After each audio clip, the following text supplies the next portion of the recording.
ప్రియమైన వాళ్ళరా, నాకు అర్థం కాని విషయం ఏంటంటే, మత ఛాందస్వాదులకి నేను అడుగుతున్న ఒకే ఒక్క ప్రశ్న, మేము చేస్తున్నది ఏంటి, మీరు చేయొద్దన్నది ఏంటి?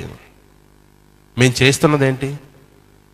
మీ మతంలో లేనిది, మీ మతం చెప్పనివి గొప్ప విషయాలు, ఒక మనిషిని ఉన్నతమైన దైవత్వానికి తీసుకెళ్లే మాటలు నా గ్రంథంలో ఉన్నాయి, దేవుడిచ్చినటువంటి ఈ గ్రంథంలో ఉన్నాయి. ఆ మాటలు ప్రపంచానికి చెప్తున్నాం, అంతేగా మేము చేసింది. వారు కూడా అర్థమైందండి, వారికి కూడా అర్థమైపోయింది. ఎందులో సత్యం ఉందో వారికి అర్థమైపోయింది.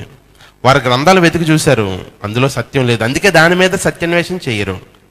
మిగిలిన గ్రంథాల మీద చేశారు, ఆ గ్రంథాలు ఎందుకు పనికిరావు. వాస్తవంగా చెప్పాలంటే మన బైబిల్లో ఉన్న కీర్తన గ్రంథంతో కూడా సరిపోవు, అంత వేస్ట్ పుస్తకాలు నన్ను అడిగితే.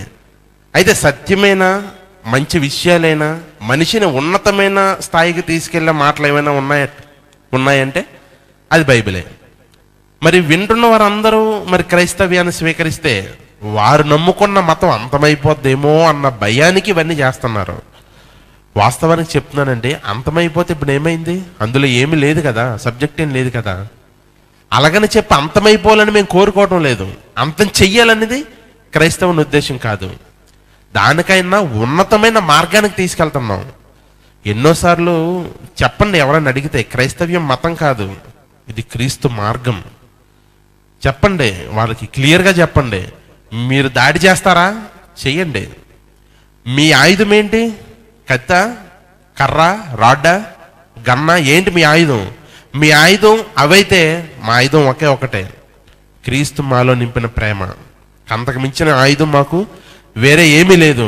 మీరు ఎంత ప్రయత్నించుకుంటారో చించుకోండి. ఇంకా క్రైస్తవ్యాన్ని అంతం చేద్దాం అనుకున్నారు కదా 2021కి, ఈ సంవత్సరంలో 2016కి ఎంత పర్సంటేజ్ ఉందో చూడండి, 2021కి ఎంత పర్సంటేజ్ పెరిగిందో చూడండి. ఖచ్చితంగా చెప్తాను, పెరుగుద్ది. క్రైస్తవ్యాన్ని అనగదొక్కేవారు చాలా మంది ఉన్నారు. అనగదొక్కేద్దామని ఎక్కడో సౌత్ ఆఫ్రికాలో ఉన్న ఒక ముసలోడు, ఇస్లాము మతానికి చెందినవారు, అతను మీరు యూట్యూబ్లో వెతకండి, అతని పేరు అహ్మద్ దీదాద్. అప్పటి నుంచి గోల పెడుతున్నాడు. అప్పటి నుంచి అతను చచ్చిపోయి చాలా ఏళ్ళయింది. ఆ తర్వాత ఇంటర్నేషనల్ వైజ్గా క్రైస్తవ్యాన్ని అనగదొక్కేద్దామని జకీర్ నాయక్ అనేవాడు వచ్చాడు. ఆ తర్వాత మన ఆంధ్రాలో మన తెలుగు భాష వచ్చేవాడు యుఆర్సి ప్రెసిడెంట్ షఫీ ఉన్నాడు. చెప్తున్నానండి, మీరు యూట్యూబ్లో సెర్చ్ చేయండి, అహ్మద్ దీదాద్ ఎలా చచ్చిపోయాడో చూడండి. ఏ నోటితో యేసుక్రీస్తు దేవుడు కాదన్నాడో తన బెడ్ మీద పడుకొని అరుస్తున్నాడు, నోరు రాక, నోట్లో నుంచి మాటలు రాక. దేవుడు విధించిన శాపం గుర్తుపెట్టుకోండి. ఇంకా నెక్స్ట్ రెండోది, క్రైస్తవ్యం అనగదొక్కేద్దామని చాలా తెలివిగా క్రైస్తవ్యం మీద దాడి చేయకుండా మాటల యుద్ధం చేశాడండి. ఎవరు? జకీర్ నాయక్, డాక్టర్.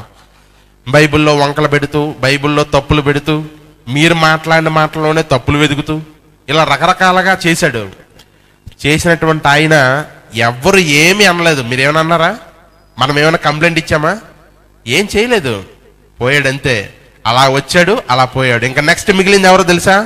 మతోన్మాదులు. అందులో షఫీ ఉన్నాడు, అందులో చాలా మంది ఉన్నారు. వీళ్ళు ప్రస్తుతానికే ఈ ఆటలన్నీ, ఎవరు కదపరు, ఎవరు ఏమనరు. ఎందుకో తెలుసా? క్రైస్తవ్యం పట్టుకుంది ఏంటి? ప్రేమ ఆయుధం. ఆయుధంలో ప్రేమే ఉంది తప్ప కఠినత్వం లేదు, క్రూరత్వం లేదు, రాక్షత్వం లేదు. ప్రియమైన వాళ్ళరా, నిజంగా ఈరోజు నేను గర్వపడుతున్నానండి క్రైస్తవ్యాన్ని స్వీకరించినందుకు. ఎందుకో తెలుసా? వాస్తవంగా నేను ఒక బ్రాహ్మణ కుటుంబం నుంచి వచ్చాను.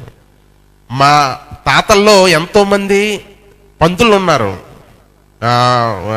గుడులకి సేవ చేసేవారు ఉన్నారు. ఇప్పటికీ వారు మా కుటుంబాన్ని వెలివేసేశారు. వెలివేసినందుకు మేమేమైనా బాధపడ్డాం అనుకుంటున్నారా? లేదు, చాలా ఉన్నతంగా ఉన్నాం. మా తాతల కుటుంబాలు, మా మొత్తం అంతా 7 కుటుంబాల్లో మేము చాలా ఉన్నతంగా ఉన్నాం, చాలా ఆనందంగా ఉన్నాం. చాలా మంచి మాటలు నా జీవితంలో స్వీకరించినందుకు నేను ఎంతో గర్వపడుతున్నాను. వారికి ఏదో ఒక సమయాన్ని చెప్తాను, కనిపించేవన్నీ సింహాలన్నీ అవి ఏవో నడిపిస్తుంటే ఈ వెనకన కాపు కాచి దన్నుగా ఉన్నది ఏంటి? కొదమ సింహం, యోధా గోత్రపు సింహం. అది తెలియదండి, కంటికి కనిపించదు కదా, బొమ్మలోనే కనిపించదు, మాటల్లోనూ కూడా వినిపించదు, కానీ పని చేయడం మాత్రం చేసుకుంటూ వెళ్ళిపోతుంది. క్రైస్తవుడు ఆయుధం ఒకటే, ప్రేమ ఆయుధం.